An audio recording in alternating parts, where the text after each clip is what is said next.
सेवा सहयोग र सद्भावको निरन्तरता, जनताको चासो गुनासो र समस्या समाधानको साझा प्रयास एभन्यूज पहलको अर्को एउटा नयाँ श्रृङ्खलामा स्वागत छ। आदरणीय दर्शकवृन्द, म सुशील पाण्डे र हामी यतिखेर लागिसकेका छौँ विविध ठाउँबाट आएका विविध खालका समस्या र ती समस्यालाई समाधान गर्ने यो एभन्यूज पहलको साझा प्रयासमा छौँ। र यतिखेर आदरणीय दर्शकवृन्द, सरकारले महामारीको बेलामा जनताको उपचार नगर्ने, कोरोना सङ्क्रमितको उपचार गर्न नसक्ने, विपन्न असहायक भएका व्यक्तिहरूलाई मात्रै, लक्षित वर्गलाई मात्रै उपचार गर्ने खालको निर्णयको अहिले चौतर्फी आलोचना भइरहेको छ र यो निर्णयलाई सच्याउनु पर्ने माग सबैतिरबाट आइरहेको सन्दर्भमा सरकार अझै पनि पर्ख र हेरको नीतिमै रहेको बुझ्न सकिन्छ। अर्कोतर्फ अस्पतालका चिकित्सक, नर्स र कर्मचारीले तलब भत्ता पाइरहेका छैनन् र कोरोना सङ्क्रमणको कारणले मृत्यु भएका व्यक्तिहरूको शव व्यवस्थापन गर्नको लागि सरकारले ल्याएको मापदण्डको पनि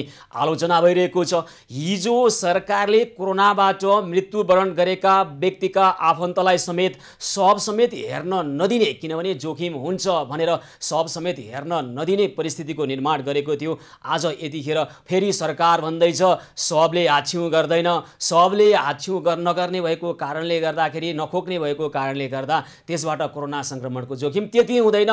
स्वास्थ्य मन्त्रालयका विज्ञहरू भनिरहेका छन्, त्यहाँका डक्टरहरू भनिरहेका छन्, त्यहाँका पदाधिकारीहरू भनिरहेका छन्। र यसरी सरसर्ती हेर्दा सरकार अहिले जनताप्रति उत्तरदायी होइन, जवाफदेही नभएका विभिन्न ठाउँबाट आलोचना भइरहेको छ।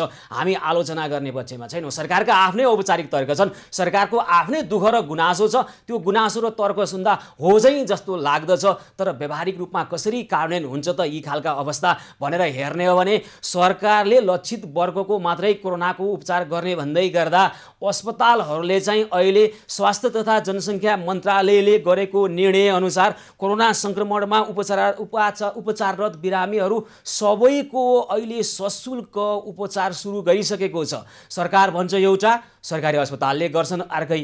र सरकारकै कुरा गर्ने हो भने नेपालको संविधानको धारा 35ले प्रदत्त गरेको नेपाली जनताको स्वास्थ्य सम्बन्धी अधिकार, यस्तै जनस्वास्थ्य सेवा ऐन 2075 को दफा 2 को खमा पनि सरुवा रोगको उपचार सम्बन्धी व्यवस्था गरिएको आधारभूत सेवा निशुल्क रूपमा प्राप्त हुने व्यवस्था लगायतका कुरा गर्ने हो भने र यी प्रावधानहरूलाई यी संवैधानिक, कानुनी र सर्वोच्च अदालतले बेला बखतमा गरेका आदेश, जारी गरेका परमादेश र फैसलाहरूको पनि आधारलाई टेकेर हेर्ने हो भने यो महामारीको बेलामा सरकार यसरी पन्छनको निमित्त मिल्दैन, संवैधानिक तरिकाबाट पनि मिल्दैन, कानुनी दृष्टिकोणबाट पनि मिल्दैन र समाजवाद उन्मुख राजनीतिक नैतिकताका कारणले पनि मिल्दैन।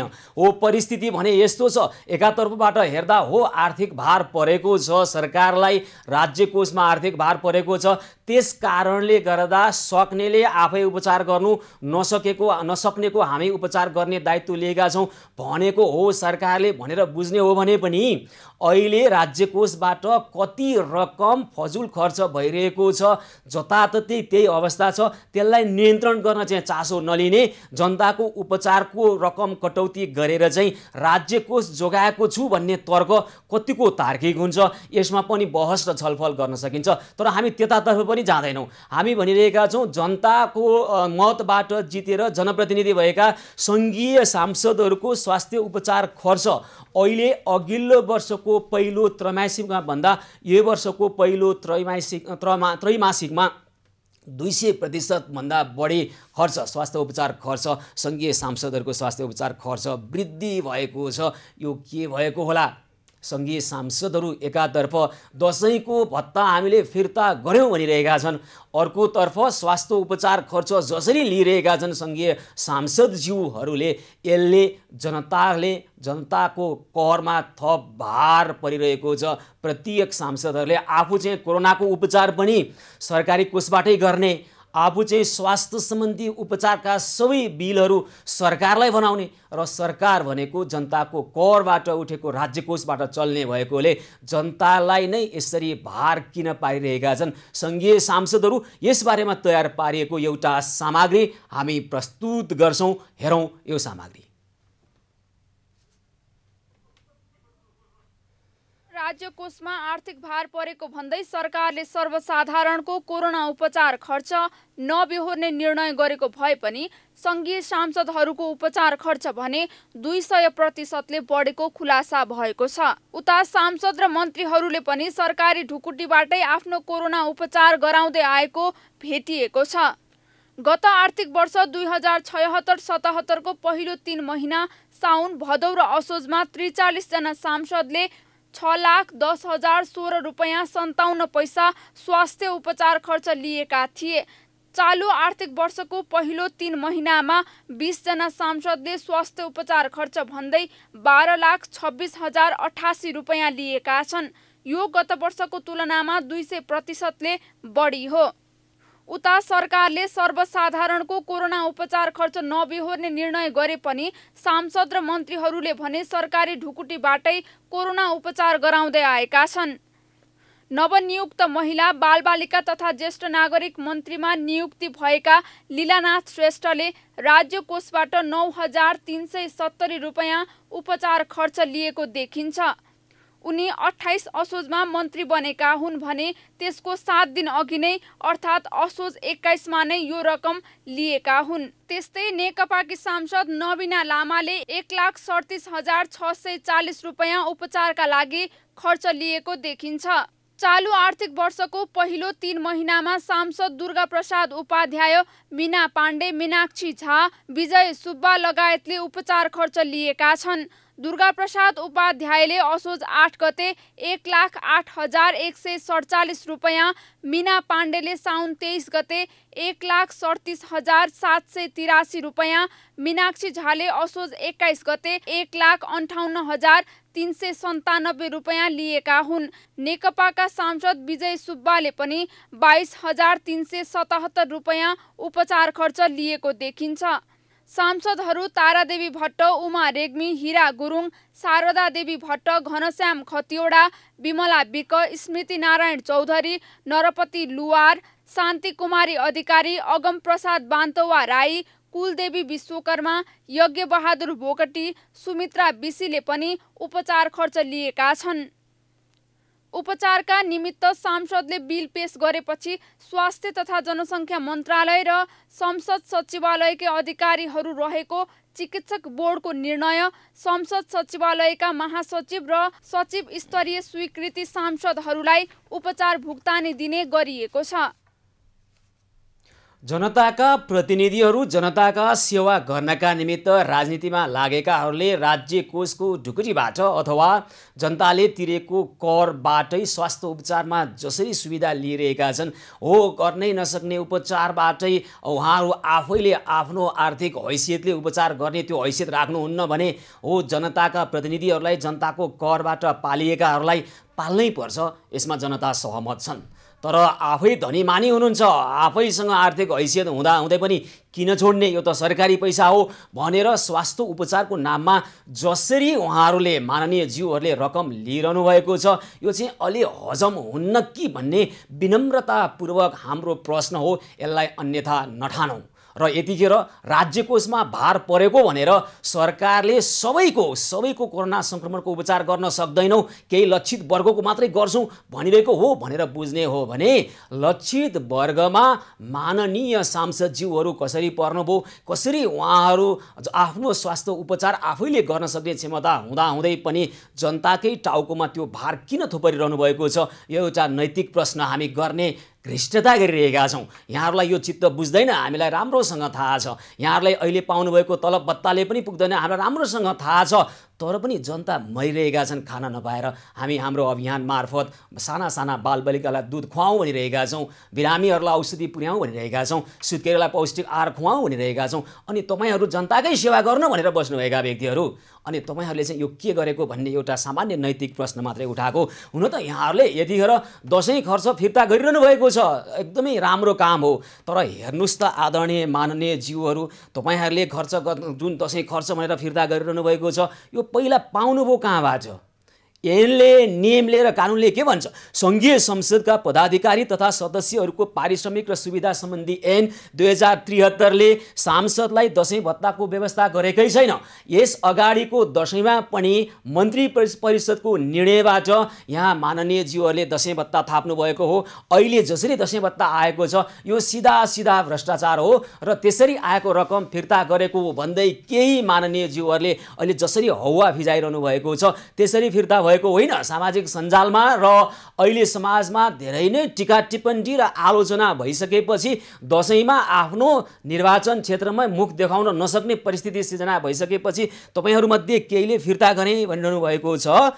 तर अहिले सांसदहरूले पाएको भत्ता कोषलाई दिने संस्थागत निर्णय मात्रै भएको हो, त्यो भन्दा बढी केही पनि भएको होइन। कोरोना संक्रमण रोकथाम नियन्त्रण र उपचार कोषमा जम्मा गर्ने निर्णय भएको छ। कतिपय सांसदहरूले त अहिले कर्मचारी र पत्रकारको पनि दशैं भत्ता फिर्ता गर्नुपर्छ, हाम्रो मात्रै किन भनिरहनु भएको छ। नगर्नुस्, दशैं भत्ता फिर्तै गर्नुपर्छ भन्ने छैन। जनताले त अहिले तपाईहरुबाट बढी उत्तरदायित्व मात्रै खोजेका हुन्, त्यो भन्दा बढी केही पनि गरेका होइनन्। तर यतिखेर नै केही महान नेताज्यू भन्नेहरू भने अहिले पत्रकारहरूको कार्यालयमा पुगेर मिडियाको कार्यालयमा पुगेर आफ्नो पार्टीको बिट हेर्ने पत्रकारहरूलाई खाममा केही रकम राखेर दिइरहनु भएको छ। यो कस्तो खालको पत्रकारिताको अवस्था हो? यो कस्तो खालको नेता र पत्रकारको सम्बन्ध हो? कुनै एउटा व्यक्ति सूचना तथा सञ्चार मन्त्री बन्छ र पत्रकार महासंघ आफै पुगेर भन्छ ल अब सहकार्य गरौँ भनेको के हो? त्यो के हो सहकार्य भनेको? स्पष्ट छ पत्रकारको आफ्नो नैतिकता के हो, उहाँको धर्म के हो, उहाँको व्यावसायिक आचार संहिता के हो, त्यो पत्रकारलाई थाहा छ र सूचना तथा सञ्चार मन्त्रीलाई पनि त्यो बारेमा जानकारी छ। यो देशमा कस्तो खालको पत्रकारिता भइरहेको छ, नेता र पत्रकारको सम्बन्ध के हुनुपर्ने हो, के भइरहेको छ। र आजै एउटा सनसनीपूर्ण घटना पछिल्लो समय आइरहेको छ। नेपाली कांग्रेसका महामन्त्री शशाङ्क कोइरालाको सचिवालयले आफ्नो नेपाली कांग्रेसको बिट हेर्ने केही अनलाइनका पत्रकारहरू, टेलिभिजनका पत्रकारहरू र रेडियोका पत्रकार र दैनिक पत्रिकाका पत्रकारहरूलाई 15,000 रुपियाँ खाममा राखेर लगेर दिइरहेका खबर प्राप्त भएका छन्। केही पत्रकारहरूले आफ्नो नैतिकता भुलेका छैनन् र फिर्तै गरिदिएका छन्। कतिले लिए, कतिलाई कति बाँडियो त्यो त शशाङ्क कोइरालाज्यूको सचिवालयलाई थाहा होला। तर आखिर यहाँहरूले गरेको चाहिँ के हो? पत्रकारहरूको न्यूनतम पारिश्रमिकलाई स्थापित गरौँ, पत्रकारहरूलाई आर्थिक रूपमा सबल बनाऊ, त्यसले गर्दा पत्रकारको व्यावसायिकता र आचार संहिता पनि प्रभावकारी हुनेछ र उहाँहरूले आफ्नो व्यावसायिकता राम्रो ढङ्गबाट गर्न सक्नुहुन्छ। तपाईहरूले दिने दशैं खर्चले केही पनि हुनेवाला छैन। यो आफै भ्रष्टाचार गरिरहनु भएको छ। यो आम्दानीको स्रोत के हो र पत्रकारलाई प्रलोभनमा पारेर नेपाली कांग्रेसको बिट हेर्ने पत्रकारलाई मात्रै दिएको रे। के हो यो बिट हेर्ने भनेको? नेपाली कांग्रेसका गलत कुरा लुका केही कुराहरूलाई मात्रै उजागर गरेर कांग्रेसलाई हाई गरिदिए बापत तपाईहरुले वार्षिक रूपमा दिने गरेको तलब भत्ता हो अथवा के हो? यो स्पष्ट पार्नुपर्छ। नेपाली कांग्रेसका महामन्त्री शशाङ्क कोइरालाको सचिवालयले यो स्पष्ट पार्नेछ भन्ने हाम्रो अपेक्षा छ, हाम्रो आग्रह छ। र दर्शकवृन्द, यतिखेर नै सरकारले हिजो चाहिँ भन्दै थियो कोरोना संक्रमित भएका व्यक्तिहरूको मृत्यु भयो भने सब व्यवस्थापन गर्नेमा यति धेरै कडाउ गरिएको थियो कि कोही व्यक्तिको कोरोना संक्रमणको कारणले मृत्यु भयो भने अन्तिम अवस्थामा एकपटक मुख हेर्न पाए हुन्थ्यो भन्दा पनि हुन्न, जोखिम छ भनेर नेपाली सेनाले त्यहाँबाट सबलाई व्यवस्थापन गर्ने गर्दथ्यो।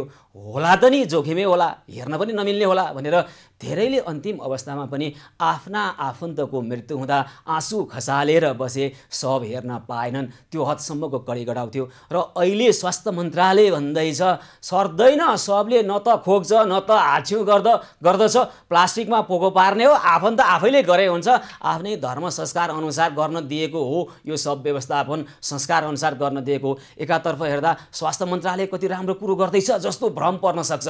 अर्कोतर्फ हेरौँ त, यदि कोरोनाको संक्रमणको कारणले मृत्युवरण गरेका व्यक्तिबाट यसरी कोरोना सर्दैन थियो भने हिजो त्यति धेरै कडाउ गरेर आफन्तको अन्तिम अनुहार पनि हेर्न किन दिएन?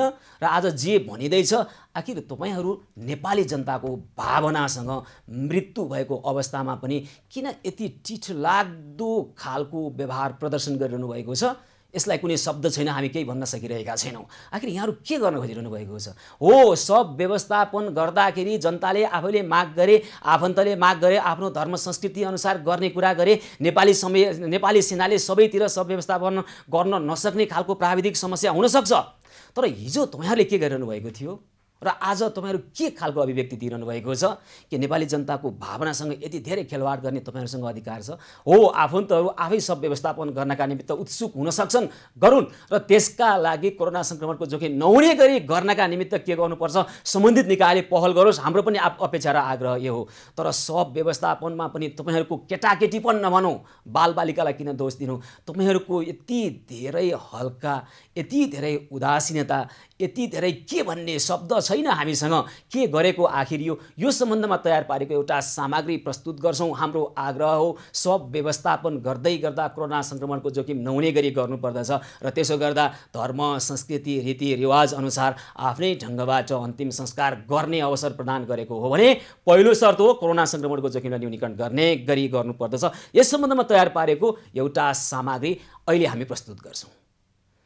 सरकारले कोरोना संक्रमितको शव परिवार र आफन्तले नै अन्त्येष्टि गर्ने गरी मापदण्ड परिमार्जन गरेसँगै कोरोना संक्रमणको जोखिममाथि आशंका उठेको छ। यसअघि कोरोना संक्रमितको शवबाट पनि संक्रमणको जोखिम हुने भन्दै सरकारले विशेष सावधानी अपनाउँदै शव व्यवस्थापन गर्ने गर्थ्यो र शव व्यवस्थापनको जिम्मेवारी नेपाली सेनाले लिएको थियो। सावधानी यतिसम्म थियो कि संक्रमितको मृत्युपछि संक्रमणको जोखिम भन्दै मृतकका आफन्तलाई अन्तिम पटक मुख हेर्ने अवसर समेत दिइन्नथ्यो। तर पछिल्लो समय धेरै संक्रमितहरूको मृत्यु हुन थालेपछि शव व्यवस्थापनमा कठिनाई भएको भन्दै स्वास्थ्य मन्त्रालयले परिवारले नै शवको अन्त्येष्टि गर्ने गरी मापदण्ड बनाएको छ। यसरी मापदण्ड परिवर्तन गर्दा संक्रमणको जोखिम न्यूनीकरण गर्ने सम्बन्धमा जनचेतना अगाडि बढाउँदै जोखिम रहित तरिकाबाट शव व्यवस्थापनका लागि उत्प्रेरणा जगाउने काम गर्नु उचित हुन्छ। तर स्वास्थ्य तथा जनसङ्ख्या मन्त्रालयका प्रवक्ता जागेश्वर गौतमले भने शवबाट थुक्को छिटा नआउने भएकोले संक्रमणको जोखिम नभएको बताएका छन्। कोरोना भाइरस थुक्को छिटाबाट सर्ने र मृत शरीरबाट थुक्को छिटा नआउने भएबाट रोग सर्ने सम्भावना न्यून हुन्छ। कोरोना संक्रमितबाट मृत्यु भएका व्यक्तिको शव व्यवस्थापनमा यदि जोखिम नहुने भए यत्रो महिनासम्म किन सेनालाई मात्रै खटाउनु पर्थ्यो? प्रश्न उठेको छ। जोखिम हुने भन्दै मृतकका आफन्तलाई टाढाबाटसम्म पनि अन्तिम पटक शव हेर्न समेत दिइन्नथ्यो। उता कतिपय विज्ञहरूले भने सरकारले परिवारलाई नै संक्रमितको शव अन्त्येष्टि गर्न दिँदा त्यसबाट थप संक्रमण फैलिने जोखिम रहेको चेतावनी दिएका छन्। विज्ञहरूका अनुसार शवबाट कोरोना सर्ने यकिन नभए पनि जोखिम भने सधैँ रहने भएकोले विशेष सतर्कता अपनाउनु पर्ने देखिएको छ। संक्रमितको मृत्यु अघि नाकबाट बग्ने पानी वा कुनै तरल पदार्थबाट संक्रमण अरू व्यक्तिमा सर्न सक्छ। त्यसैले संक्रमितको शव व्यवस्थापनमा सकेसम्म कम व्यक्ति सहभागी हुने, भौतिक दूरी कायम गर्ने, शवलाई जथाभावी नछुने र मास्क र पन्जाको अनिवार्य प्रयोग गर्नुपर्ने विज्ञहरूको सुझाव छ। हामी महामारी विरुद्धको युद्धमा छौँ, तर कुनै रणनीति हामीसँग छैन। बाधे जायते तत्त्वबोध हेर्दै जाउँ, गर्दै जाउँ, सिक्दै जाउँला नि त भन्ने दृष्टिकोणबाट हामी हाम्रा महामारी विरुद्धको रणनीतिहरू बिस्तारै बनाइरहेका छौँ। यसले सबैभन्दा जोखिम क्षति गरिसकेको हुन्छ र त्यो क्षतिबाट अनि सिक्दै जाउँ भन्ने खालको अनुभवहीन स्वास्थ्य मन्त्रालयका केही कर्मचारीहरूको कारणले गर्दाखेरि समस्या थपिँदैछ, झेलिँदैछ र यसको मूल्य नेपाली जनताले कति चुकाउनु पर्ने हो हेर्न बाँकी नै छ। हामी भनिरहेका छौँ त्यो हेर्ने व्यस अवस्था, त्यो खालको अमानवीय अवस्था हामी आउन दिँदैनौँ, हामी आउन नदियौँ। त्यसमा हामी सबैको सहयोगको आवश्यकता छ। अहिले धेरै ठाउँमा आइसियु शैय्या र भेन्टिलेटरको अभाव भएका खबर आउँदै गर्दा आइसियु शैय्या र भेन्टिलेटर कब्जा गरेर राखिएका छन् भन्ने खबरहरू आउँदै गर्दाखेरि के होला त सोचौँ त एकैछिन। कोरोनाको उपचार भएको कारणले गर्दा त्यहाँभित्र अनुगमन जानको लागि, त्यहाँभित्र गएर हेर्नका लागि पत्रकारलाई अथवा सम्बन्धित अन्य निकायहरूलाई अहिले प्रतिबन्ध जस्तै छ। त्यहाँभित्र के भइरहेको छ, त्यहाँकै चिकित्सकहरू अहिले निरै भइरहेका खबरहरू आइरहेको छ र त्यहाँका सञ्चालकहरूले मनलाग्दै गरेका खबरहरू आइरहेको छ। हामी यसको खोज तलास गरिरहेका छौँ, हामी उत्खनन गर्नेछौँ, यथार्थ हाम्रा दर्शकहरूलाई पस्कनेछौँ। यति धेरै अपराध भइरहेको होला भन्ने जस्तो हामीलाई लाग्दैछ। पटक्कै लाग्दैन यति धेरै अपराध भइरहेको छ होला भन्ने हामीलाई पटक्कै लाग्दैन। तर आशंकाहरू बढ्दै जाँदा त्यो आशंका सत्य हो या असत्य हो त्यसलाई स्थापित गरेरै छाड्नेछौँ, लाग्नेछौँ। हामी भेन्टिलेटर र आइसियु शैय्याहरूको अहिलेको अवस्था र कति सञ्चालित छन् र कति के भइरहेको छ, लुकाइँदै छन् आइसियु शैय्या र भेन्टिलेटर प्रत्येक अस्पतालमा भन्ने खबरहरू आइँदै गर्दा उत्खनन गर्नेछौँ र देखाउनेछौँ हाम्रा दर्शकहरूलाई। सेवा सहयोग र सद्भावको निरन्तरता, जनताको चासो गुनासो र समस्या समाधानको साझा प्रयास एभिन्यूज पहलको अर्को एउटा विशेष श्रृङ्खला निरन्तर जारी रहनेछ। हामीसँगै रहनुहोला।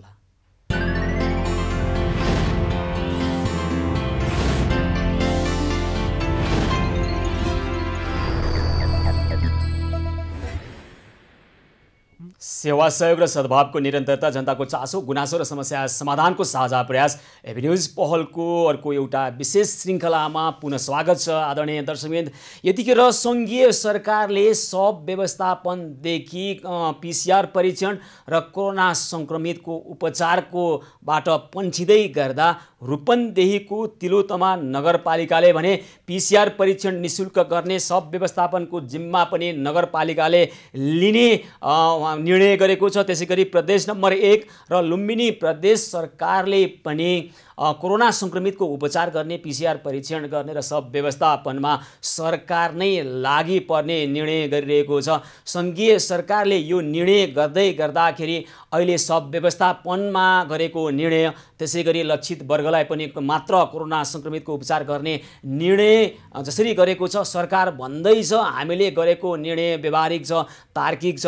तर यतिखेर खबरहरू आइरहेको छ धुलीखेल अस्पतालले कोरोना सङ्क्रमित उपचार गर्न आइसकेपछि 2 लाखसम्म धरोटी मागिरहेका खबरहरू आउँदै गर्दा सरकारी अस्पतालहरूले जसरी अहिले स्वास्थ्य तथा जनसङ्ख्या मन्त्रालयको निर्णय भनेर कोरोना सङ्क्रमणको उपचार गर्न आउने जोसुकैलाई पहिला धरोटी राख्नुहोस् अनि मात्र उपचार सुरु हुन्छ भनेर त्यहाँ सार्वजनिक रूपमा सूचना जारी गर्दै गर्दा यसले के सङ्केत गरिरहेको छ कि सरकारले भने जस्तो, सरकारको औपचारिक तर्क जस्तो सरकारले जुन खालको तर्क र औपचारिकता दिइरहेको छ के त्यो जस्तै कार्यान्वयन हुने छ त अवस्था छैन। हामी भनिरहेका छौँ, हामी देखाइरहेका छौँ, तथ्यले त्यसो भन्दैन। सत्यले भनिरहेको छ अहिले कोरोना सङ्क्रमित जोसुकै हुन्, जस्तो सुकै अवस्था परेका व्यक्तिहरू पनि उपचारका निमित्त आकस्मिक कक्षमा पुग्दै गर्दा भनिन्छ पहिला धरोटी राख्नुहोस् अनि मात्र उपचार सुरु हुन्छ। अनि कहाँ गयो त सरकारले बनाएको मापदण्ड खोज्न, कहाँ जाने, कार्यान्वयन कसरी हुन्छ? सरकारी अस्पतालहरूले नै यसरी चुनौती दिइरहेको छ सरकारको यो निर्णयलाई। तर अर्कोतर्फ केही नगरपालिकाहरू, केही स्थानीय सरकारले जनताको उत्तरदायित्वलाई बिर्सेको छैन, केही प्रदेश सरकारले जनताको उत्तरदायित्वलाई सम्झेको छ र त्यही अनुसार काम गर्ने प्रयास गरिरहेका छन्। यस्ता नगरपालिकाहरूलाई हामी नमन भन्छौँ, हामी प्रशंसा गर्छौँ। सराहनीय कर्मलाई सराहना गर्नलाई हामीसँग शब्द पर्याप्त छ र उहाँहरूको प्रशंसा गर्छौँ। यसै सिलसिलामा रूपन्देहीको तिलोतमा नगरपालिकाले जनताको PCR परीक्षण निःशुल्क गर्छौँ, सब व्यवस्थापनको जिम्मा लिन्छौँ भनिरहेको छ। यो कसरी निर्णय मात्र हो अथवा यसलाई कार्यान्वयन दहमा ल्याउनका निमित्त के कस्ता तयारी गरिएको छ, मापदण्ड कसरी बनेका छन्, यस बारेमा तिलोतमा नगरपालिकाका नगर प्रमुख जो आफै कोरोना सङ्क्रमित भएर अहिले आइसोलेसनमा बसिरहनु भएको छ, उहाँ त्यसो हुँदाहुँदै पनि जुन पहल लिइरहनु भएको छ जनताका निमित्त, वासुदेव घिमिरेसँग प्रत्यक्ष जोडेर कुराकानी गर्छौँ। हजुर वासुदेवजी नमस्कार, कार्यक्रममा स्वागत छ यहाँलाई। नमस्कार, धन्यवाद छ। तपाईँ आफै कोरोना सङ्क्रमित भएको कारणले आइसोलेसनमा बस्नुभएको छ होइन? हजुर, आज 16औं दिन भयो म सङ्क्रमण चाहिँ भएको हुनाले आइसोलेसनमा बसिरहेको छु। के छ अहिलेको यहाँको स्वास्थ्यको अवस्था के छ? यहाँका नगरपालिकाका नगरवासीहरूलाई चासोको विषय र देशैभर चासोको विषय हुनसक्छ, कस्तो छ अवस्था र अब तपाईँ के कस्तो कुनै औषधि लिइरहनु भएको छ अथवा तपाईँको आफ्नो अनुभव भनिदिनुहोस् त जुन अरूको लागि एउटा सहयोग हुनसक्छ। पछिल्लो पटक विश्वव्यापी रूपमा फैलिएको जुन कोरोना महामारी नेपालमा पनि अत्यन्तै द्रुत गतिमा बढेको सबैलाई जानकारी नै छ, जसमध्ये यहाँको प्रदेश र हाम्रो पालिका पनि अछुतो रहेन। दैनन्दिन दर्जनौं नागरिकहरू सङ्क्रमित हुनुभएको छ, जसले म पनि दैनिक हिँड्ने क्रममा कहाँबाट सङ्क्रमण चाहिँ भयो मलाई थाहा भएन। आज 16औं दिन एकान्तवास बसिरहेको चाहिँ छु। यसअनुसार पछिल्लो पटक जुन सङ्घीय सरकार अन्तर्गतको स्वास्थ्य मन्त्रालयले एउटा निर्णय चाहिँ गर्यो कि अलिकति सरकारको भरोसा नागरिकप्रति चाहिँ थियो, नागरिकले चाहिँ रोग लाग्दा अथवा सङ्क्रमण चाहिँ हुँदा PCR चाहिँ परीक्षणमा चाहिँ सहयोग गर्छ, सब चाहिँ व्यवस्थापन गर्छ, औषधि उपचार गर्छ भन्ने चाहिँ जुन एउटा चाहिँ नागरिकमा आशा चाहिँ भइरहेको चाहिँ थियो। त्यसको बावजुद पछिल्लो पटक एउटा अपूर्व खालको चाहिँ निर्णय चाहिँ गर्यो, त्यो हामी चाहिँ सुन्यौँ र धेरै नागरिकहरू यसबाट अत्यन्तै अतालिएको दुखित भएको चाहिँ महसुस चाहिँ भएको र सन्दर्भमा म आफू सङ्क्रमित भएको हुनाले उपप्रमुखको अध्यक्षतामा आज सिसिएमसी नगर स्तरीय सिसिएमसी चाहिँ हामी विधिवत गठन गरेका छौँ। त्यसको व्यवस्थित बैठक बसेर नगरपालिकामा रहनुहुने आम नागरिकलाई नगरपालिकाको तर्फबाट हामीले कस्तो सहयोग गर्न सक्छौँ भन्ने खालको चाहिँ विचार विमर्श चाहिँ भयो र अन्ततगत नगरपालिकाले यहाँका नागरिकहरूको हामी जिम्मेवारी लिन्छौँ। हामी कोरोना परीक्षण चाहिँ गर्ने जुन शुल्क निर्णय गरेको छ त्यसको लागि नगरपालिकाले बेहोर्ने, त्यसै गरी आइसोलेसन सेन्टर जुन विगतदेखि चाहिँ व्यवस्थित गरेका छौँ त्यसमा खाद्य लगायतको अरू चाहिँ आवश्यक चाहिँ पूर्वाधारको व्यवस्थापन गर्ने, त्यसको चाहिँ जुन सङ्ख्या अझ वृद्धि चाहिँ गर्ने, त्यहाँ अक्सिजन सिलिन्डरहरू तत्काल थप्ने जुन निर्णय गरेका छौँ। त्यति मात्र नभएर जुन सरकारले त्यहाँसम्मको संवेदनशील चाहिँ कुरा पनि जुन चाहिँ अरू नागरिकहरू त्यहाँ जुन चाहिँ जुन नागरिक कोरोनाको कारणले गर्दा सङ्क्रमणको कारणले गर्दाखेरि घरमा मृत्यु भयो भने निजको व्यवस्थापन सम्बन्धित घर धनी आफन्तले गर्ने भन्ने जुन निर्णय गरेको छ यसबाट अझै भयभीत हुने सङ्क्रमण बन्ने अवस्था देखिएको हुनाले नगरपालिकाले त्यो चाहिँ सम्बन्धित व्यक्तिलाई चाहिँ गर्न नदिने जुन हिजो सरकारको तर्फबाट हामीले गरेको थियो त्यस्तै विधि नगरपालिकाले हामी चाहिँ अवलम्बन गर्ने, त्यहाँ सम्बन्धित चाहिँ नागरिकहरूलाई चाहिँ छुन नदिने, टाढेर रहने र हाम्रो चाहिँ नगर प्रहरी यहाँको स्वास्थ्य शाखा र चौकीका कर्मचारीहरूले सब व्यवस्थापन गर्ने सम्मको जिम्मेवारी हामी चाहिँ गर्ने भनेर आज विशेष खालको निर्णय गरेका छौँ। हो, निर्णय त गर्नुभएको छ यहाँहरूले वासुदेवजी, तर निर्णय गर्न जति सजिलो छ सङ्घीय सरकार अहिले पन्जिरहेको अवस्थामा एउटा नगरपालिकाले यहाँले गरेको निर्णय अनुसार यसलाई कार्यान्वयनमा ल्याउन सक्नुहोला? यो अत्यन्तै जुन एउटा देख्दाखेरि पनि अब हाम्रो तर्फबाट पनि यद्यपि अब सङ्घीय सरकार अथवा प्रदेश सरकारको चाहिँ विरुद्धमा बोल्न पर्दा मलाई दुःख लागिरहेको छ। यो अवस्थामा सङ्घीय सरकारले यस्तो खालको दुःखद निर्णय गर्न हुन्थेन कि संवैधानिक चाहिँ रूपमा व्यवस्था चाहिँ भएको जुन नागरिकको स्वास्थ्यप्रतिको जुन चाहिँ हक चाहिँ छ, आधारभूत स्वास्थ्य पाउने हक छ, त्यसबाट चाहिँ कुल्चिएर आफू चाहिँ पन्जिएको अवस्थामा र हामी पनि अब एउटा चाहिँ सरकार यदि हौँ भने स्थानीय तहको तर्फबाट हामीले यसको जिम्मेवारी लिन्छ भनेर जुन चाहिँ निर्णय गरेका छौँ यो चाहिँ गाह्रो चाहिँ मलाई लाग्दैन। सब व्यवस्थापनको हिसाबले अहिले पनि सङ्घीय सरकारले जुन आर्मीको तर्फबाट करिब 700को हाराहारीमा सब व्यवस्थापन विगत करिब 7 महिनामा चाहिँ गरेको कुरो सामान्य कुरा हो जस्तो लाग्छ। यसरी उसले त्याग हुन मिल्थेन। नगरपालिकाको तर्फबाट पनि अहिलेसम्मको चाहिँ सङ्कर्म हेर्दा एउटा दुःखद चाहिँ घटनाहरू चाहिँ घटेका छन्। 8 जना नागरिकहरू नगरपालिकाको नगरवासी मृत्यु भएको छ। सम्भवतः आउने 2-3 महिनासम्म पनि रेसियो यदि बढ्यो भने 10-12 जनाको जुन सब व्यवस्थापन गर्नको लागि हामीलाई कुनै ठुलो चाहिँ एउटा चाहिँ समस्या पर्ला जस्तो मलाई चाहिँ लाग्दैन। र भने अर्कोतिर कोरोना सङ्क्रमितहरूलाई परीक्षण गराउने कुरा पनि नगरपालिकाको कुनै पनि अरू चाहिँ अन्य बजेट घटाएर पनि यो नागरिकको जुन बाँच्न पाउने अधिकार मान्छे रहेन, सबै थोक चाहिँ हुने हो। त्यो भएको हुनाले स्वास्थ्यलाई प्राथमिकतामा राखेर ध्यान दिनुपर्छ भन्ने हामीले निर्णय गर्यौँ। यो सम्भव चाहिँ हामी गर्न सक्छौँ। हाम्रो बजेट र यहाँको स्थानीय स्रोत र साधनले भ्याउँछ भन्ने आधारमा गरेका छौँ, हामी चाहिँ गर्छौँ। अब कन्ट्र्याक्ट ट्रेसिङमा परेका नगरवासीको पहिलो पटकको परीक्षण निःशुल्क गर्ने निर्णय भएको छ क्यारे होइन, PCR परीक्षण निःशुल्क गर्ने कुरामा। त्यसै गरी सब व्यवस्थापनको जिम्मा चाहिँ पहिला नेपाली सेनाले लिइरहेको थियो। नेपाली सेनासँगै त्यहाँ समन्वय गरेर गर्नुहुन्छ यहाँहरूले?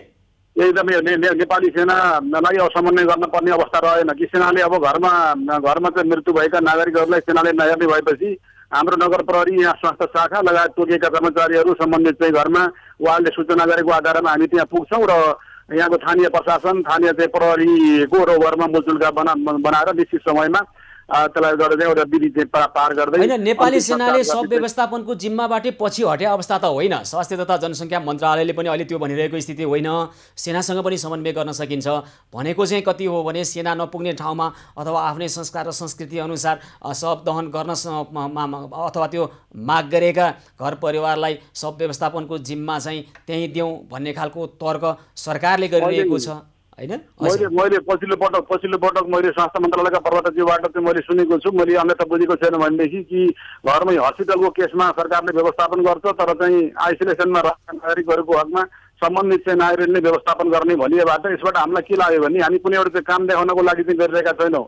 यसबाट त्यहाँ चाहिँ स्वाभाविक ढङ्गले त्यहाँ 100 जना 50 जना यो अन्तिम एउटा चाहिँ यो मान्छेको मृत्यु भइसकेपछि अत्यन्त एउटा संवेदनशील कुरा भएको हुनाले पनि हामीलाई त्यो नगर भनेर पनि त्यो चाहिँ नियमित बनाइएन भनेदेखि त्यहाँ छरपष्ट हुने सबैले चाहिँ छुने सबै धेरै मलामी जाने घटनाले गर्दाखेरि पनि कतिपय केस हामीसँग छ। कतिपय चाहिँ एउटा चाहिँ मृत्यु संस्कारमा सहभागी भएका दर्जनौँ मान्छेहरू 20 जना 30 जनासम्म पनि सङ्क्रमित भएर चाहिँ अत्यन्तै ठुलो समस्या भइरहेको हुनाले यसरी छरपष्ट पार्ने विषय होइन भन्ने हिसाबले अनि हामीले नगरपालिकाले आफै गर्छौँ भनिरहेको चाहिँ छौँ। त्यसरी चाहिँ व्यवस्थापन चाहिँ गर्छौँ। अब अन्य स्थानीय तहको सरकारलाई पनि एउटा उदाहरण हुनसक्छ यहाँहरूको पहल कदमी अन्य नगरपालिकालाई गाउँपालिकालाई के भन्न चाहनुहुन्छ? कसरी व्यवस्थापन गर्न सकिन्छ? छुट्टै केही नै अति धेरै केही गरेर तपाईँहरू होइन अब त केही गरौँ भनेर गर्नुभएको हो कि होइन सामान्य प्रयासबाटै जनतालाई यो किसिमबाट सुविधा दिन सकिन्छ भन्ने तपाईँहरूको अनुभव के हो? अन्य नगरपालिका गाउँपालिका स्थानीय सरकारका निमित्त यहाँहरूको सुझाव केही छ? यो हामीबाट भित्रैबाट आत्मबल भयो र हामी सक्छौँ भनेर हामी चाहिँ निर्णय गरेर हामी एकजुटका साथ यहाँको चाहिँ सम्बन्धित पालिकाका राजनीतिक दल यहाँको चाहिँ नगरपालिका जनप्रतिनिधि लगायत सबैको चाहिँ सहयोग मिल्यो भनेदेखि मलाई चाहिँ यो कुरा अत्यन्तै सामान्य हो, हामी गर्न सक्छौँ भन्ने नै हो। निवेदन गरौँ यहाँको महत्त्वपूर्ण टेलिभिजन चाहिँ मार्फत आम नागरिकलाई सङ्घीय सरकारले अहिले अलिकति तितो यथार्थ हामीमा छ। अहिलेसम्म चैतदेखि जुन कोरोना सङ्क्रमण सुरु भयो र महामारी सुरु भयो अहिले 7 महिना बितिसक्दाखेरि सङ्घीय सरकारले तिलोत्तमा नगरपालिकालाई अनुदान दिएको जम्मा 2 लाख। मैले अन्यथा बुझेको छैन, मलाई स्मरण छ भनेदेखि 2 लाख चाहिँ सङ्घ सरकारबाट र प्रदेश सरकारको तर्फबाट जम्मा 15 लाख रुपियाँ अनुदान प्राप्त गरेका छौँ।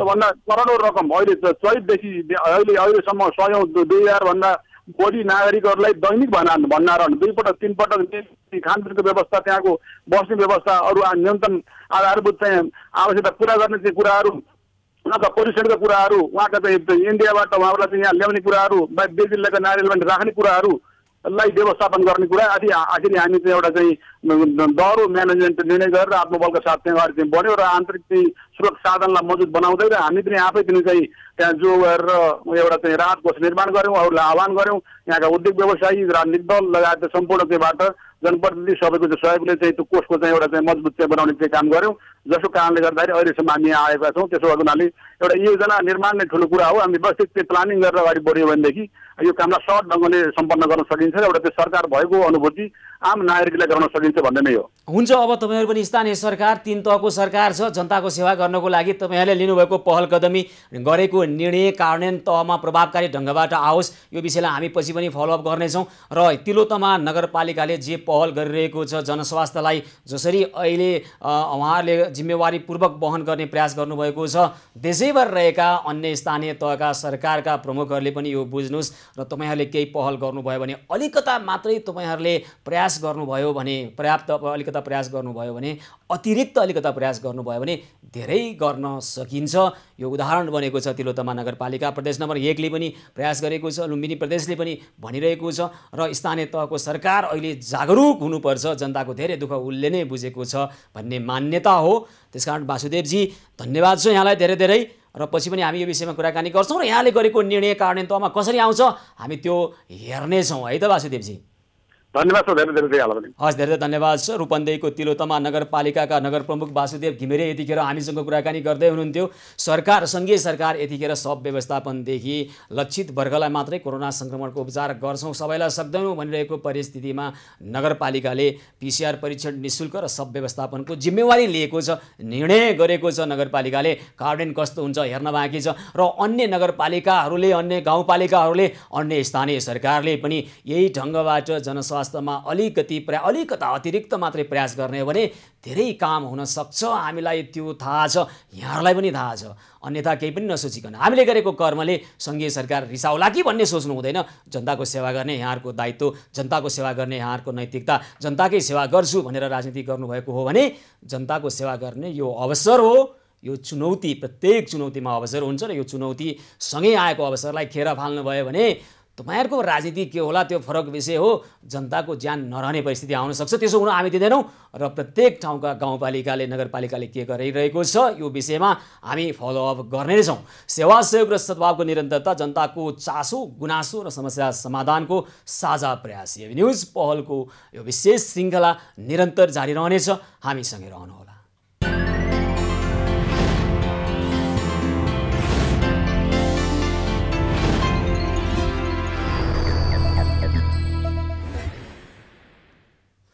सेवा सहयोग र सद्भावको निरन्तरता, जनताको चासो गुनासो र समस्या समाधानको साझा प्रयास एभिन्यूज पहलको यो विशेष श्रृङ्खलामा पुनः स्वागत छ। आदरणीय दर्शकवृन्द, यतिखेर सरकारको तर्क के छ भने राज्य कोषमा ठुलो आर्थिक भार परेका कारणले गर्दा सम्पूर्ण जनताको कोरोना सङ्क्रमितहरूको उपचार अब राज्यले गर्न सक्दैन, सक्नेले निजीमा गएर उपचार गरून्, नसक्नेको हामी गर्छौँ भनिरहेको छ जस्तो लाग्दछ सरकार। तर यसको कार्यान्वयन तहमा के हुनेछ भनेर हेर्ने हो भने अहिले प्रत्येक सरकारी अस्पतालले स्वास्थ्य तथा जनसङ्ख्या मन्त्रालयले कोरोना सङ्क्रमितको खर्च उठाउनु भनेको भनेर हामीले कोरोना सङ्क्रमण भई उपचार बिरामीहरूका मिति 2077 कार्तिक 2 गतेदेखि लागू हुने गरी सम्पूर्ण खर्च बिरामी स्वयंले बेहोर्नु पर्ने भनेर ठाउँ ठाउँमा प्रत्येक सरकारी अस्पतालले यही बेहोराको सूचना टाँस गरेर यही बेहोरा कार्यान्वयन गरिरहेको छ, यही निर्णय कार्यान्वयन गरिरहेको छ।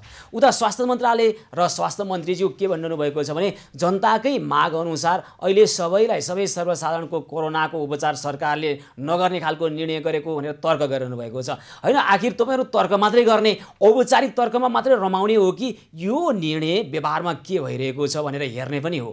अहिले खबर आइरहेको छ धुलीखेल अस्पतालले कोरोना सङ्क्रमितको उपचारका निमित्त उपचार सुरु गर्नुभन्दा अगाडि धरौटी माग गर्यो। त्यो 5-10 हजार होइन, 2 लाख रुपियाँ धरौटीको माग गरेको छ। त्रिभुवन विश्वविद्यालय शिक्षण अस्पतालले दैनिक 3500 देखि दैनिक 15,000 रुपियाँसम्म कोरोना सङ्क्रमितको उपचारका लागि लाग्ने भनेर धरौटी माग गरिरहेको छ।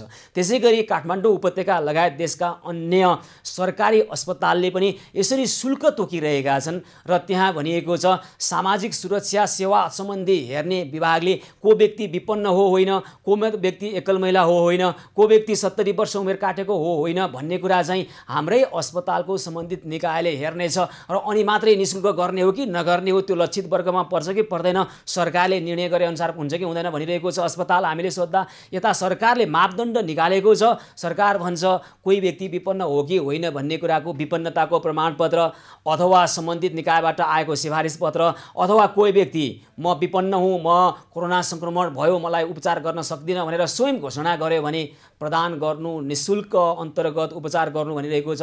तर अहिले सरकारी अस्पतालले सरकारको यो निर्णयलाई कार्यान्वयन तहमा चुनौती दिइरहेका छन्। त्यसकारण समस्या जन्मेको हो। नत्र सरसर्ती हेर्दा तपाईँ हामी सबैलाई लाग्न सक्छ जसले उपचार खर्च बेहोर्न सक्छन्, निजीमा गएर अथवा अन्त पनि उपचार खर्च बेहोर्न सक्नेहरूले खर्च गरेर उपचार गर्नु नसक्नेलाई हामी गर्छौँ भनेको सरकारले भनेको ठिकै होला कि जस्तो पनि लाग्न सक्छ धेरैलाई। तर यो ठिक होइन, कार्यान्वयन तहमा यो हुने स्थिति नै छैन र यसरी जनताको महामारीको बेलामा जनताको स्वास्थ्यको जिम्मेवारबाट पन्झनु मात्रै आर्थिक कुरा होइन। आर्थिक कुरा मात्रै हेर्ने हो भने त अघि हामीले भन्यौँ सांसदज्यूहरूले स्वास्थ्य उपचार खर्चका निमित्त कति पैसा लिइरहनु भएको छ, अन्त कति खर्च भइरहेको छ, दुरुपयोग भइरहेको छ, त्यसलाई नियन्त्रण गर्नतर्फ चाहिँ ध्यान नजाने अनि जनताको लागि यतिखेर यो महामारीको बेलामा जनताको लागि गरिएको केही खर्च मात्रै कटौती गर्छु भन्ने बुद्धिलाई कसरी भन्न सक्छौँ हामी?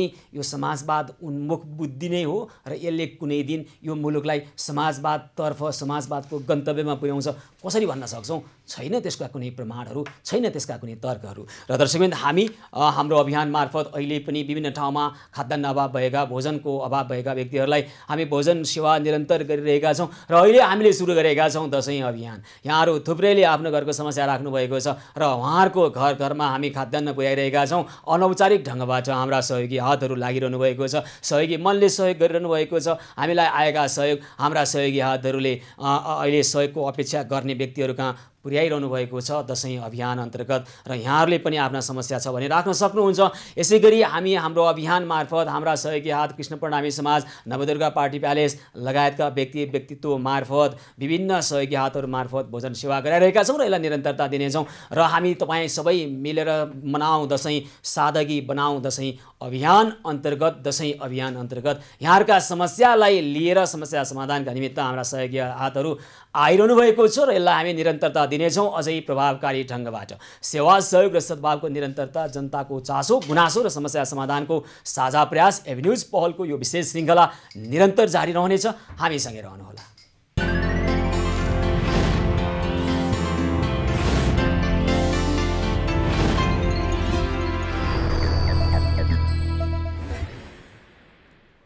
सेवा सहयोग र सद्भावको निरन्तरता, जनताको चासो गुनासो र समस्या समाधानको साझा प्रयास एबी न्युज पहलको अर्को एउटा नयाँ श्रृङ्खलामा पुनः स्वागत छ आदरणीय दर्शकबिन।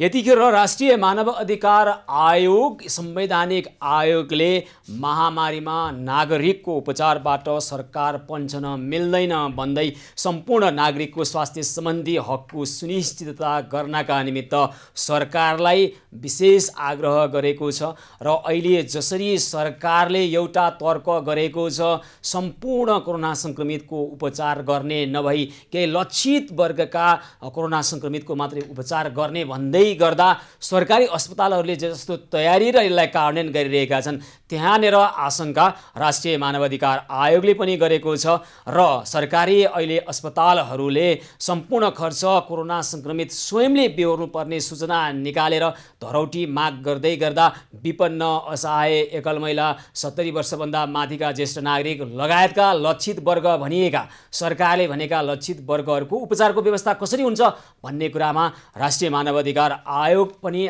आफै दुविधामा रहेछ।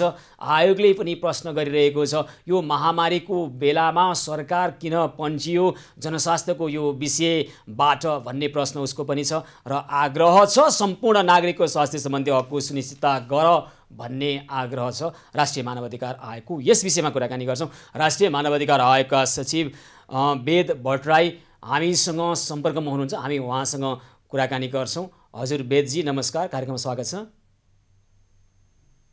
हजुर नमस्कार, धन्यवाद।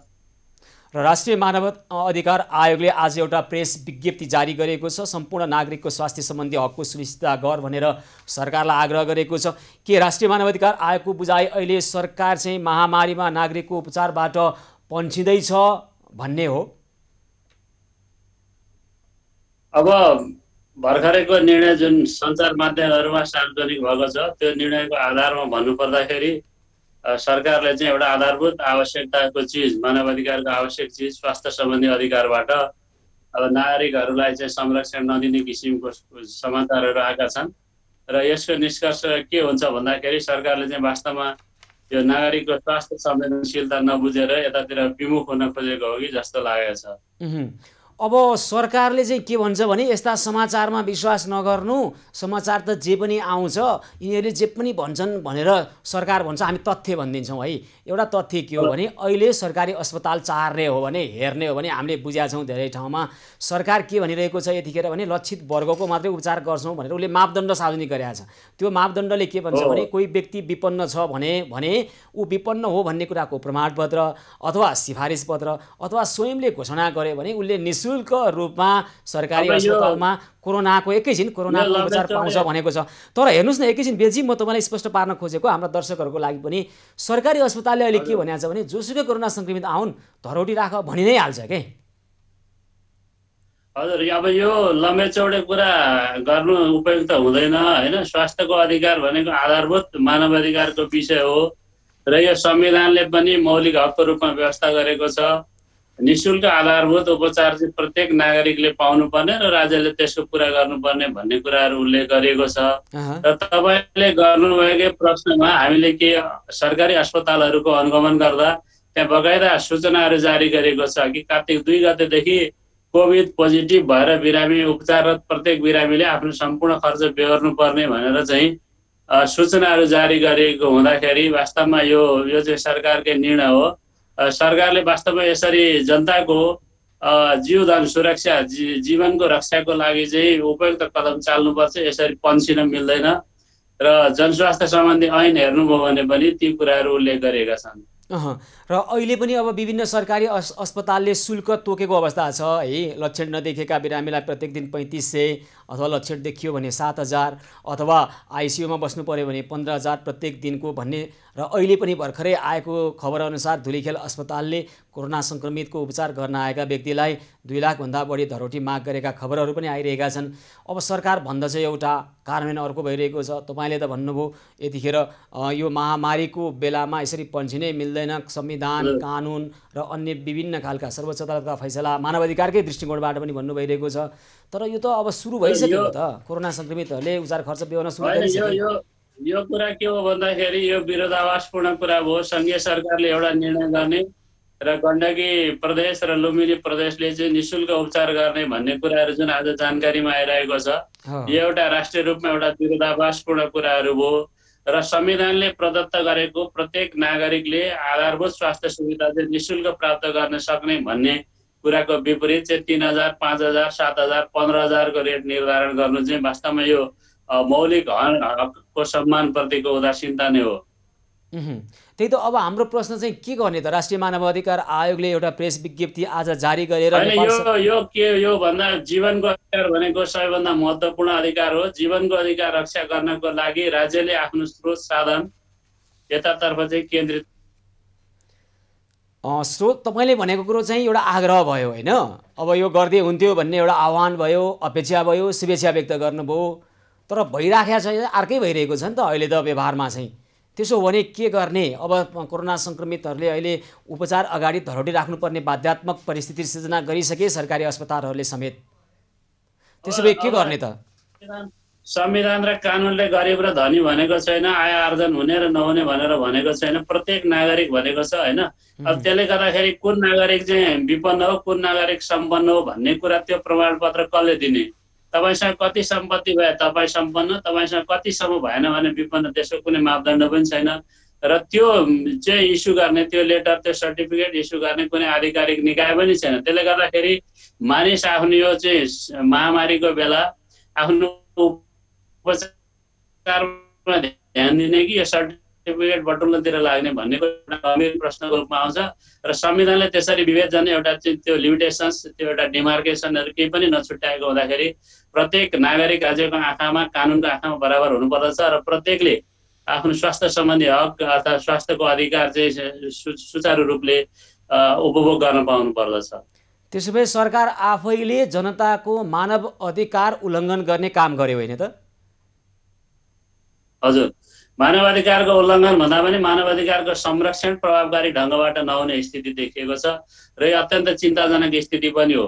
एउटा सामान्य सरुवा रोगको सन्दर्भमा पनि तपाईँको यो नियम लागू हुन्छ भनेदेखि विश्वव्यापी रूपमा फैलिरहेको महामारी जस्तो चिजमा चाहिँ यसरी परिवारलाई नै चाहिँ उसको सब व्यवस्थापन गर्नको लागि पनि जिम्मेवार बनाउने, उपचार खर्च पनि त्यो व्यक्तिले नै बेहोर्नुपर्ने भन्ने जस्ता कुराहरू यदि राज्यले संवेदनशील ढङ्गबाट सोच्दैन भनेदेखि राज्य के को लागि भन्ने प्रश्न आम जनतामा आउन सक्दछ र मानवाधिकारको दृष्टिकोणबाट पनि व्यक्तिको जीवनको अधिकार पहिलो शर्त, पहिलो मानवाधिकार भएको हुँदाखेरि यसको संरक्षणको लागि चाहिँ वास्तवमा सरकार संवेदनशील हुनुपर्दछ। यो कसैलाई आक्षेप पटाक्षेप गर्ने कुराहरू होइन।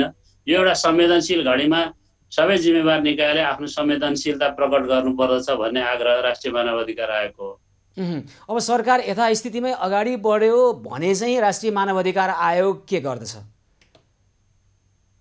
अब राष्ट्रिय मानवाधिकार आयोगको काम भनेको घचघच्याउने आफ्ना धारणाहरू एउटा वाचडगको भूमिका निर्वाह गर्ने हो मानवाधिकारको संरक्षणको सन्दर्भमा र समग्र मानवाधिकारको अवस्थाको मूल्याङ्कन गर्दा, प्रतिवेदनहरू गर्दा र राष्ट्रिय अन्तर्राष्ट्रिय मञ्चहरूमा यी विषयमा छलफल गर्दाखेरि चाहिँ हामीले यी कुराहरू उठाउनु पर्ने हुँदछ र मानवाधिकारको विश्वव्यापी आवधिक समीक्षाको सन्दर्भ पनि आइरहेको छ। त्यो सन्दर्भमा राष्ट्रिय मानवाधिकार आयोग लगायत अन्य दलित आयोग, महिला आयोगहरूले पनि यो कुराहरू उठाउन सक्दछन् र अन्य नागरिक समाज, गैर सरकारी संस्थाहरू जो मानवाधिकारको क्षेत्रमा क्रियाशील छन् उनीहरूले पनि यी कुराहरूलाई चाहिँ इन्टरनेसनल फोरममा उठाउन सक्दछन्। त्यसले गर्दाखेरि सरकारले आफ्नो नागरिकप्रतिको प्रथम जिम्मेवारी के हो त्यसलाई चाहिँ अलिकति संवेदनशील भएर पुरा गर्नुपर्दछ भन्ने आयोगको आग्रह।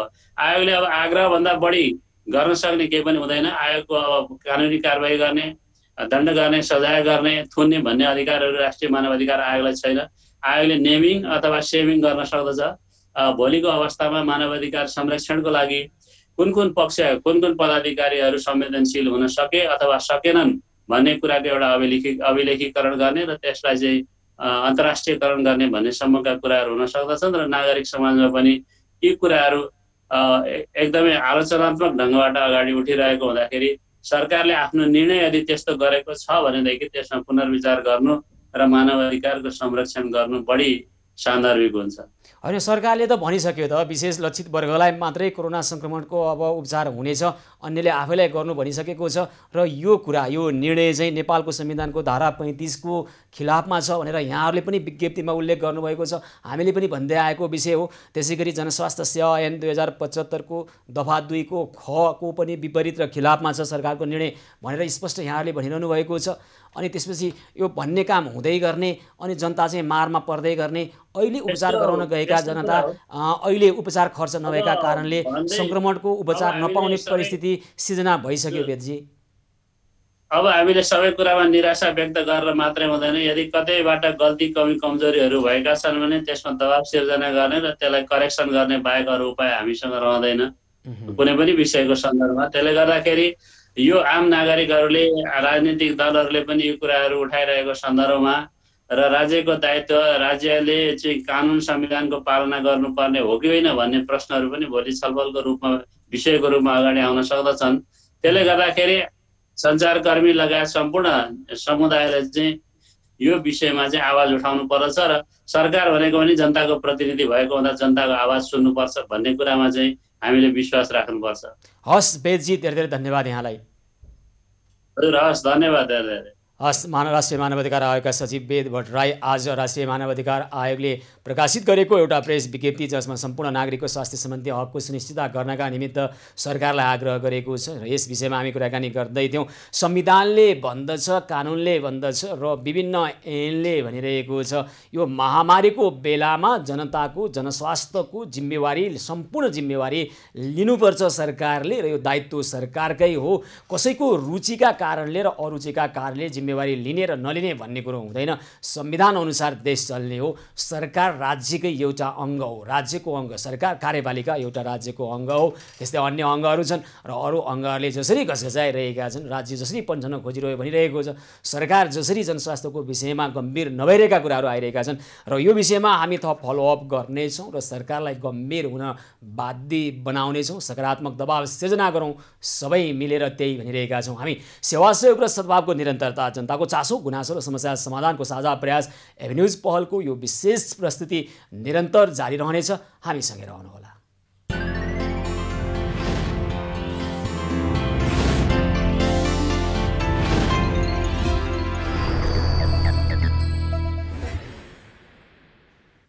सेवा सहयोग र सद्भावको निरन्तरता, जनताको चासो गुनासो र समस्या समाधानको साझा प्रयास एभेन्यूज पहलको यो विशेष श्रृङ्खलामा पुनः स्वागत छ। आदरणीय दर्शकवृन्द, यतिखेर सरकारले गरेको निर्णय अनुसार अब सरकारी अस्पतालले के खालको व्यवस्थापन गरेका छन्? सरकारी अस्पतालले कोरोना संक्रमितको उपचारका निमित्त अहिले निकै नै कठिनाइ भोगिरहेको खबरहरू पनि प्राप्त भएको छ र त्यसको अब कोरोना संक्रमितको उपचारका निमित्त आइसियु बेड खाली नहुँदा आकस्मिक कक्षमै अहिले कोरोना संक्रमितहरू पर्खेर बसिरहेका छन्।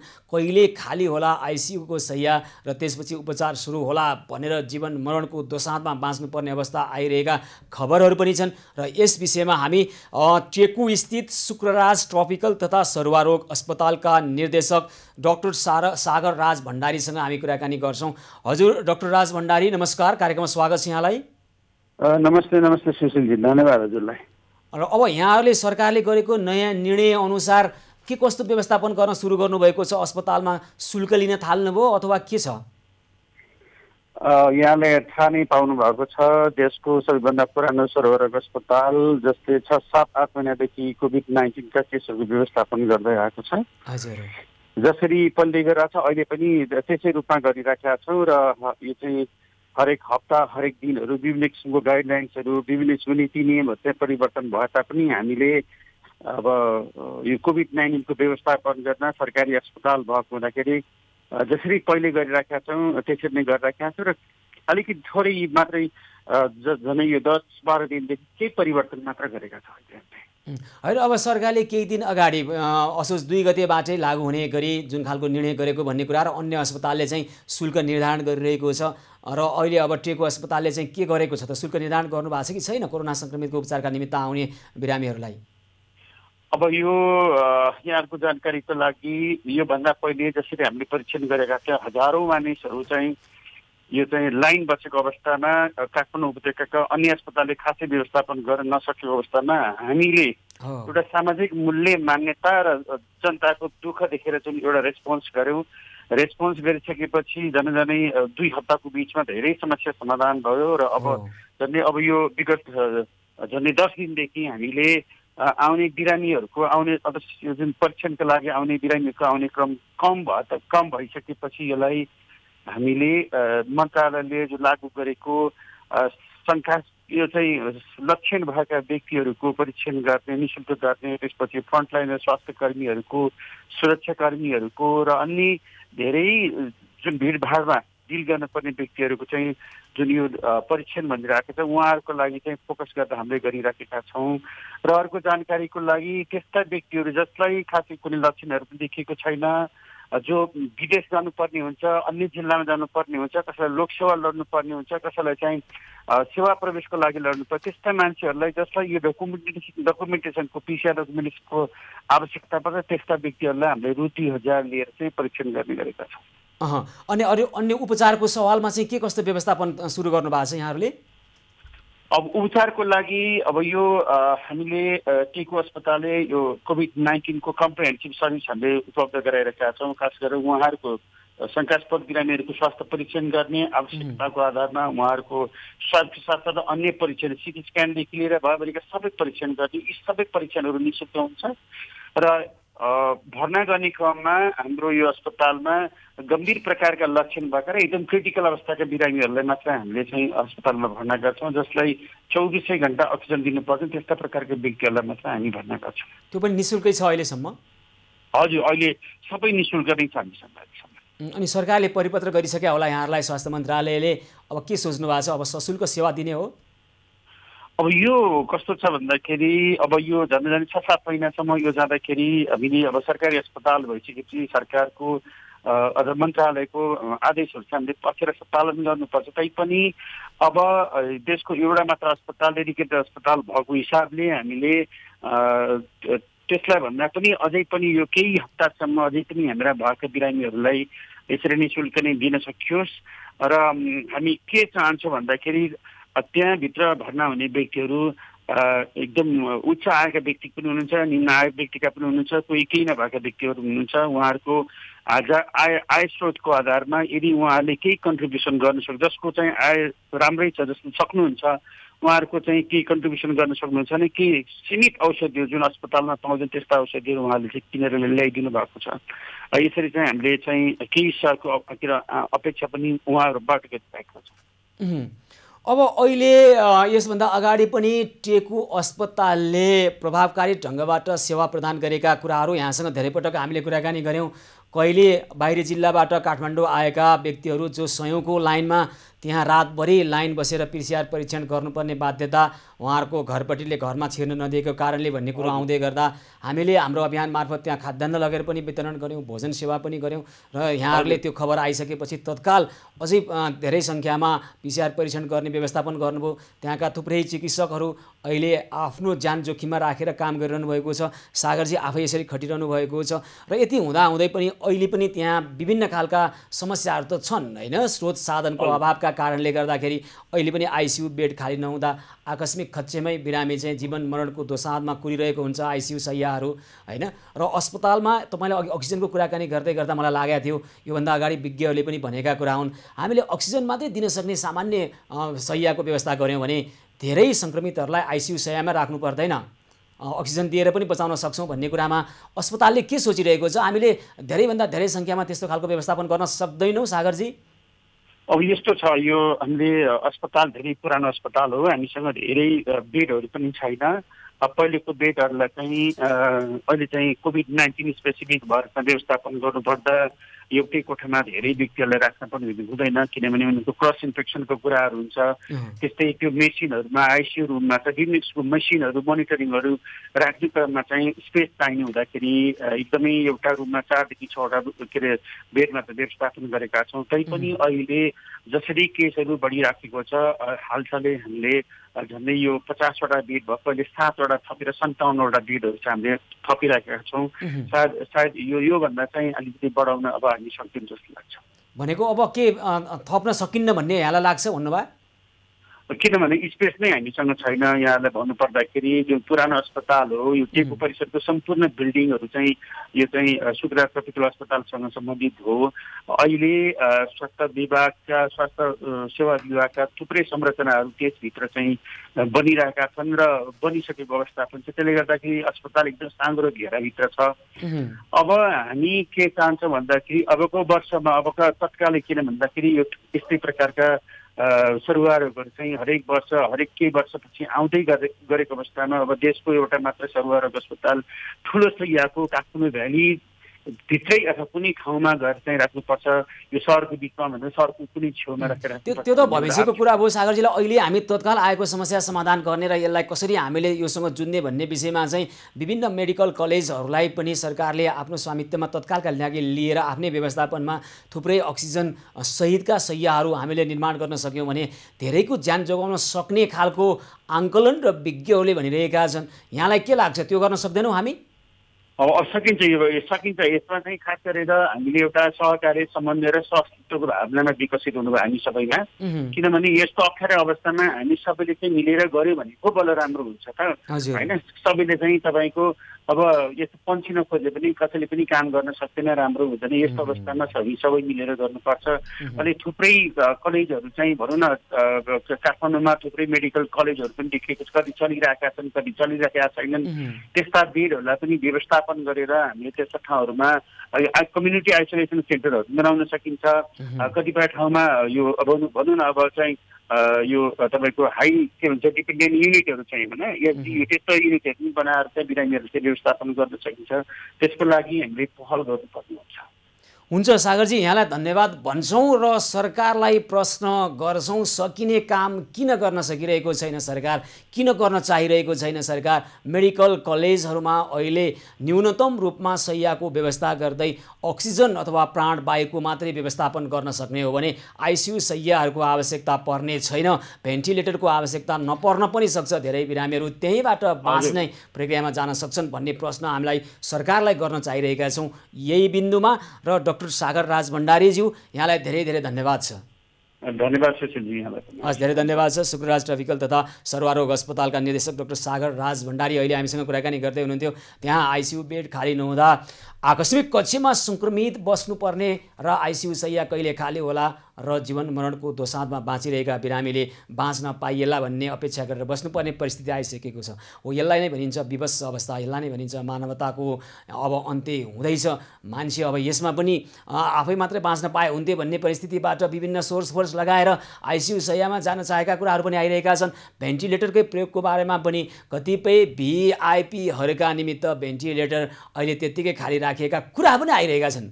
तर हामीलाई यस्ता कुराहरूमा विश्वास छैन। हामी उत्खनन गर्नेछौँ र हेर्नेछौँ कि यस्ता खालका अपराधहरू भइरहेका छन् त अस्पतालभित्र होला भन्ने हामी अपेक्षा गरिरहेका छैनौँ। भएको छैन होला, तर पनि नहुन सक्ने कारण पनि छैन, हुनसक्छ। हामी उत्खनन गर्छौँ र हाम्रा दर्शकहरूलाई देखाउनेछौँ। र दर्शकबिन अहिले सरकारले गर्न सक्ने काम पनि नगरिरहेको कुरा सरकारी अस्पतालकै एकजना निर्देशक हामीलाई जनाइरहनु भएको छ। सक्छौँ हामी गर्न, धेरै मेडिकल कलेजहरूलाई प्रयोग गरौँ, त्यहाँ कम्तीमा प्राणवायु सहितको शैय्याहरूको निर्माण गरौँ र आइसियु शैय्याको अभावमा ज्यान जानुपर्ने अवस्थाको सिर्जनाको अन्त्य गरौँ। हामी त्यसो गर्न सक्छौँ। तपाईँ हामी सबै मिलौँ, सरकारलाई सकारात्मक दबाब दिउँ। तपाईँ हामी पनि सक्छौँ भने स्थानीय तहबाटै सुरु गरौँ यस्ता खालका प्राणवायु सहितको अक्सिजन सहितको शैय्या निर्माणका निमित्त। र दर्शकबिन यतिखेर हामी यहाँ शैय्याको कुरा गर्दै गर्दा, ज्यान बाँच्ने कुरा गर्दै गर्दा माथिल्लो उपल्लो डोल्पामा अहिले चरम खाद्यान्न अभाव भएको खबर हामीलाई प्राप्त भएको छ। र त्यहाँका बासिन्दा 36% ब्याजमा ऋण काटेर पनि छाक टार्नको लागि चामल खरिद गरिरहेका छन्। र त्यहाँ चामल ढुवानी गर्ने ठेकेदारले समयमै ढुवानी गर्न सकेको छैन कोरोना सङ्क्रमणको जोखिमका कारणले। र अब अहिले चिसो मौसम सुरु हुँदै गर्दा अबको केही महिनापछि हिउँ पर्न थालेपछि त्यहाँ झन् चरम खाद्यान्न अभाव हुने खबर आइरहेको छ। यसबारेमा त्यहाँका डोल्पाका प्रमुख जिल्ला अधिकारी सुरेश सुनारसँग हामी कुराकानी गर्छौँ। त्यहाँको अवस्था के हो र अब आउन सक्ने सम्भावित समस्याको समाधानका निमित्त उहाँहरू के गरिरहनु भएको छ। हामीसँग हुनुहुन्छ डोल्पाका प्रमुख जिल्ला अधिकारी सुरेश सुनार। हजुर सुरेशजी नमस्कार, कार्यक्रममा स्वागत छ यहाँलाई। धन्यवाद, नमस्कार। अब अहिले उपल्लो डोल्पामा कोरोना सङ्क्रमणको स्थिति चाहिँ के छ? यो समग्र जिल्लाको कोरोनाको सन्दर्भमा कुरा गर्नुहुन्छ भने अहिलेसम्म खासै त्यस्तो भयावह स्थिति चाहिँ छैन। खास गरी चाहिँ अब केही समय अगाडि चाहिँ 2-4 जना कोरोना संक्रमित चाहिँ बाहिरबाट आएका व्यक्तिहरू जो क्वारेन्टाइनमा बस्नु भएको थियो उहाँहरू चाहिँ संक्रमित हुनुहुन्थ्यो। अहिले पछिल्लो चरणमा चाहिँ त्यस्तो संक्रमितको संख्या चाहिँ देखिएको छैन। र खास गरी उपल्लो डोल्पाको कुरा गर्नुहुन्छ भने उपल्लो डोल्पामा चाहिँ अहिलेसम्म चाहिँ कोरोना संक्रमित चाहिँ 1 जना पनि भएको छैन। त्यो हिसाबले जिल्ला चाहिँ अहिलेसम्म सुरक्षित नै छ। र अहिले त्यहाँ खाद्यान्न अभाव भएको, विशेष गरी उपल्लो डोल्पामा खाद्यान्न चरम अभाव भएको खबरहरू आइरहेको छ र मानिसहरूलाई अब हिउँ पर्ने मौसम आउन थाल्यो होइन, अहिले नै व्यवस्थापन गर्न सकिएन भने यो सङ्कट झन् गहिरिने भन्ने आशंकाहरू आइरहेको छ। के हो यसको स्थिति? वास्तवमा चाहिँ यो जिल्लाको चाहिँ खाद्यान्नको अहिले जुन बाहिर चरम सङ्कट आयो भन्ने कुरा जुन मैले पनि बाहिर सुनेको छु, तर वास्तवमा चाहिँ यहाँको जनप्रतिनिधि नागरिकहरूसँग चाहिँ यो समन्वय गर्दा चाहिँ त्यस्तो चाहिँ बाहिर आएको जस्तो चरम खाद्यान्न अभाव भन्ने चाहिँ होइन। तर पनि अब केही समस्या चाहिँ अब भोलिका दिनहरूमा हुनसक्छ कि भन्ने एउटा चासो चिन्ता चाहिँ पक्कै पनि आम नागरिकहरूमा रहेको छ। किनकि अब हिमपात सुरु हुन थाल्यो, अब जाडो समय सुरु भएको छ, हिमपात सुरु हुन्छ, हिमपात सुरु भइसकेपछि अलिकति ध्वनिमा चाहिँ समस्या हुनसक्छ र त्यसले चाहिँ सबै नागरिकहरूलाई चिन्तित चाहिँ तुल्याएको। त्यसका लागि पनि अब हामीले चाहिँ विभिन्न खालका समन्वयहरू सहकार्यहरू चाहिँ गरिरहेका छौँ, पहलहरू गरिरहेका छौँ र बाहिर जुन रूपले चाहिँ खाद्यान्न चरम अभाव अथवा भोकमारी पर्यो भन्ने विषयहरू जुन आए त्यो विषय चाहिँ होइन। अहिले पनि 2-3 महिनालाई पुग्ने खाद्यान्न चाहिँ 3वटै उपल्लो डोल्पाका 3वटै गाउँपालिकाहरूमा छ। विगतमा चाहिँ जुन हिसाबले चाहिँ ढुवानी हुन्थ्यो झन्डै 4500 यो चाहिँ क्विन्टल जति चाहिँ खाद्यान्न माग हुन्थ्यो त्यहाँ नेपाल सरकारले छुट्याएको, खास गरी यो खाद्य व्यवस्था तथा व्यापार कम्पनी लिमिटेडले छुट्याएको कोटा हो। तर विगतको वर्षमा गत वर्ष चाहिँ अलिकति यो खाद्यान्न चाहिँ माग स्थानीय नागरिकहरूले नै अलिकति कम गरिदिनु भएको रहेछ। खास गरी 2470 क्विन्टल मात्र त्यहाँ चाहिँ खाद्यान्न चाहिँ पुगेको रहेछ। त्यसो हुँदा गत वर्ष अलिकति माग कलेक्सन कम गरेको र पछिल्लो चरणमा चाहिँ यो जुन यो अबको चाहिँ ढुवानी हुनुपर्ने कुराहरू यो कोभिड-19 कै कारणले अलिकति समस्या भएको हुँदा चाहिँ केही चिन्ता र चासो चाहिँ आम नागरिकमा परेको चाहिँ हो। तर बाहिर आए तर अब चामलकै कुरा गर्ने हो भने हुन त धेरैले के भन्छन् भने जहाँ जे उत्पादन हुन्छ त्यही सेवन गरे भइहाल्यो, खाए भइहाल्यो भन्ने पनि आइरहेको छ। तर माथिल्लो डोल्पामा अहिले 30 किलोको चामलको मूल्य 6000 भन्दा बढी पर्ने कुरो आइरहेको छ। अब हुन त तपाईँले अघि भन्दै हुनुहुन्थ्यो खाद्य व्यवस्था तथा व्यापार कम्पनी लिमिटेड मार्फत सरकारले यस्तो खाद्यान्न अभाव हुने दुर्गम जिल्लाहरूमा सहुलियत दरमा ढुवानी गरेर त्यहाँ अनुदानमा खाद्यान्न पठाउने नीति पनि छ हैन। र अब अहिले त्यसरी त्यहाँ मानिसहरू धेरै उच्च मूल्यमा ऋण लिएर बाँचिरहेका छन् भन्ने हामीले धेरै ठाउँमा त्यहाँ बुझ्ने प्रयास पनि गऱ्यौँ, स्थानीयहरूसँग कुरा पनि गऱ्यौँ। कुराकानी गर्दा उहाँहरू त्यो भन्नुहुन्छ।